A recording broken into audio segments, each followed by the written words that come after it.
Hey guys, welcome back to the channel. In this video, we're going to take a look at what's included in the Subaru BRZ Drift Set, along with a deep dive into the Policar track system itself. So let's get to it. So around 2017, Slot.it's sister company, Policar, announced their track system and was released in 2018. Currently, from what I can see on their website, they have two kits. They have the one you can see right in front of you, the Subaru BRZ Drift Set, and then they also have a starter kit. The main difference I can see is the starter kit comes with R2 borders, straight borders, a bridge system, and it doesn't have any cars. I think for what I ended up doing, I probably would have been better off going with the starter kit. But at the time when I was shopping, this is all they had in stock, so this is what I went with. Pricing for this is actually very competitive. It's €117 from Slot Car Union. And the starter kit, had they had it in stock, that one's €158. So here we have the power base itself. So it takes the DC input here, obviously, for the power adapter, and then you can do two controllers. Now, I believe what I read online, you can actually use more than one of these to do a multi-lane system. If we flip it over, it looks like it's connected with just 4 screws. It does look like if you were to take this off, that you could just use it as a regular straight, but I haven't taken it off, so I can't verify that, but it looks like that. The controllers themselves, I haven't used them personally, but from what I read online, they're not great. Typical thumb trigger, they're not very smooth. And then you have the brake button. So those are the controllers. One nice thing about the Policar system, Policar does make a 3.5 headphone jack to a banana plug, so that you can actually connect any of your traditional 3-wire plugs. So one nice feature about the Policar track system is the power supply is adjustable. So they do give you this little key with it, and you can obviously adjust it like so. So it's rated from 5 volts to 13.5 volts. Again, I haven't used this, but from what I read online, it's quite good. It has a USB adapter on the bottom if you want to, I guess, plug in your phone. One interesting thing about their power base and also the power adapter is they're quite cheap. They're only €18 each on something like Slot Car Union. So if you were to just try to get into the Policar system, it's much cheaper to get the power adapter and the power base than it is to get it from Carrera or Scale Electric. I believe those are in the price range of €40 and €50. So, last but not least is the two cars that come in the BRZ kit. They're obviously both the same. They're both magnet cars. They're all right. They're pretty good for magnet cars, and they're good for having friends over. In terms of like raw pace, like my Scale Electric magnet cars are much faster than these, almost about 2 seconds faster. The taillights do not work, but the headlights do. So, I mean, you know, it's nice that you get them in the kit, and I think if you would have kids or friends over, these would be perfectly fine to let them drive and, you know, crash around. So they're good for what they are, but they're not going to compete, I would say, with Scale Electric cars or Carrera cars. So before we take a deep dive into the actual Policar track system itself, here's a look at everything that you get in the BRZ kit, kind of all together. Now you can see the cars on the track, power adapter connected, and the two controllers. And just real quick to go over what actually comes in the box track-wise and what you can build. So you can see on the back of the box, you can do an easy, medium, hard layout. You get 4 straights, 12 R1 corners, 1 half straight. You get the power adapter, obviously, power base, the two controllers, you get the two cars. They do come with 36 interlocking clips, not to be confused with the clips they sell to create a multi-lane system. So they do actually sell different clips to allow you, if you're building a 4-lane track setup, let's say, to actually connect the 2 lanes together, which is a quite nice feature. You get some stickers and a manual. So that's everything with the Subaru BRZ Drift Set. So why don't we go ahead and take a deep dive into the actual track system itself.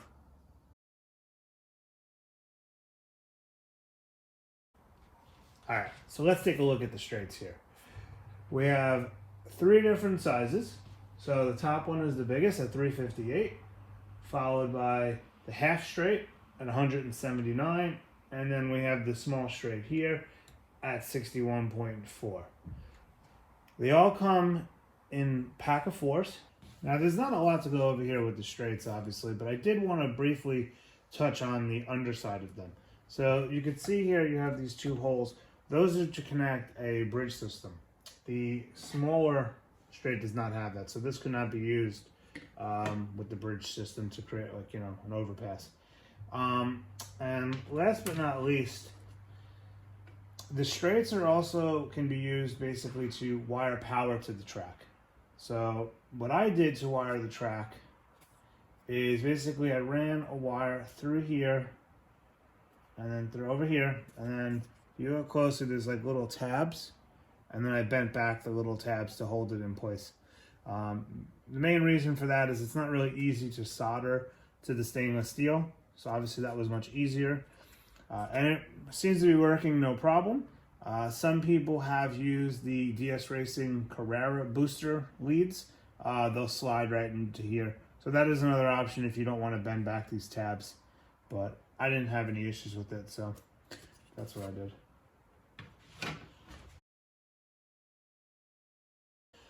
Okay, let's go over the corners now. So we have a R1 in a 45 degree. We have a R2 in a 45 degree and also a 22.5.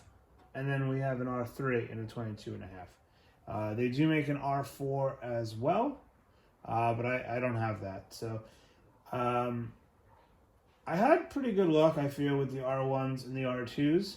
Even though the R1 is kind of tight, it hasn't really been too bad. I do plan to try an R3 on the layout at some stage to see what it might be like to have a wide sweep in the track, but I've been relatively happy with the R1 and the R2s. One thing that they do mention on the website is that you can actually connect all the corners together. So you can actually take ones of different radius. Like you can take a 45 and a 22 and connect them together without an issue. So that's one unique thing about that system. So with the straightaways, they all came in a pack of 4. These come in either a 4-pack or a 2-pack. The R1s are sold as a 4-pack. The R3s, for example, are sold as a 2-pack.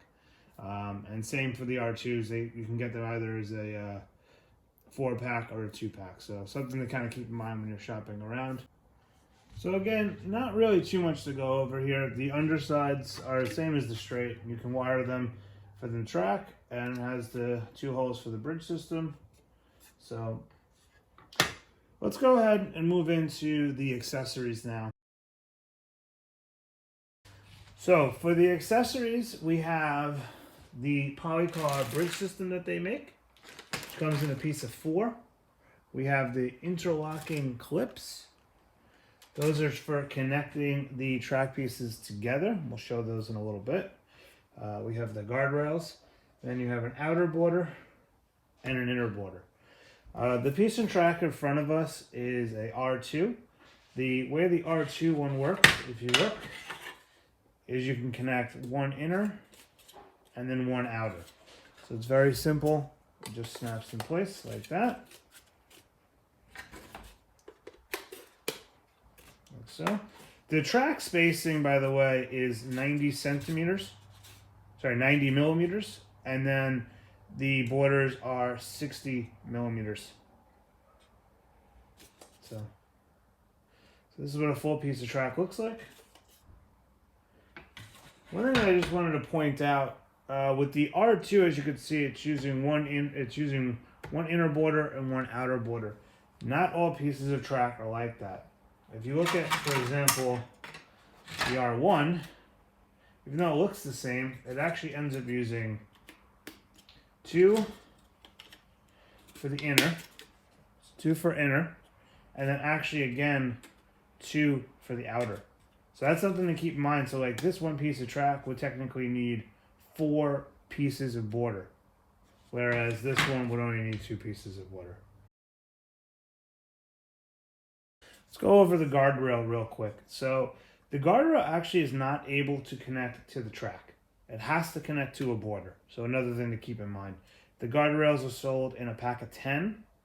So the way it connects is it slides under the lip. So it actually connects on the bottom. And then you slide it up, like you pull it up like that, and then it will connect on the top as well. So it's actually very secure. I haven't had any problems with these falling off. You have the little holes here so you can link them together. So that's the guardrails.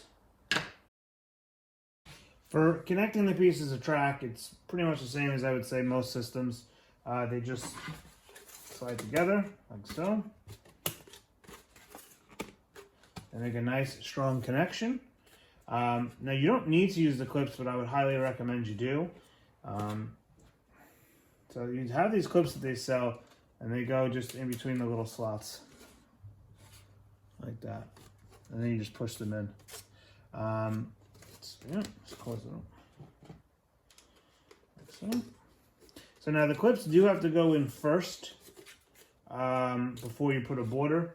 So for example, if I was going to put the straight border on, the border would go on last. And then, obviously, if you wanted to take it apart, so the border will come off first. And then you just take your finger and then just push out the tabs a little bit, and they come right out. Like so. It's actually very simple. Take it apart, and then just slide it apart. So, that's it for that. Okay, let's take a look at the bridge system now. So from what I can see here, you have these little spacers that will do the height for you. So you can do something like that. And then I believe it will connect like that for support. And then you just pick where on the track you want to put it. So, like so. And that will elevate it. So if we had like another piece like so, connect these two together.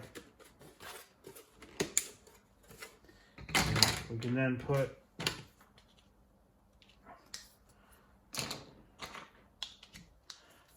disconnect, and like we don't have to put the spacer in, let's say, and probably will just be a little bit lower. You could do something like that. So that's the bridge system. I literally just opened this package now, so I haven't used it yet on the track. So we'll see if I take advantage of it. I ended up ordering 2 packs, so I have basically 8 of these. So 8 of the blue light stanchions, and yeah. So all right. So before we close out this video, I just wanted to briefly touch upon the connectivity of the Policar track. So I have almost 90 pieces of track on my home layout, and I haven't needed a single jumper wire. The only wires I have going to the track are from the power supply. I'm using 2 30-volt power supplies set at 12.5 volts, one for each lane, and it's been great. I have seen other home Policar tracks that are quite large working off the Policar power supply that you get in the BRZ Drift Set, and again, no jumper wires. So it's very impressive how big a layout you can put down without needing jumper wires. I do know other track systems are not the same, and that they do require multiple jumper wires to, to get the full 12.5 volts throughout the entire track. So I've been very happy with that, and it's been great. So that's been a deep dive into the Policar track system and a look at the BRZ Drift Set. So thanks for watching, and I'll see you guys in the next one.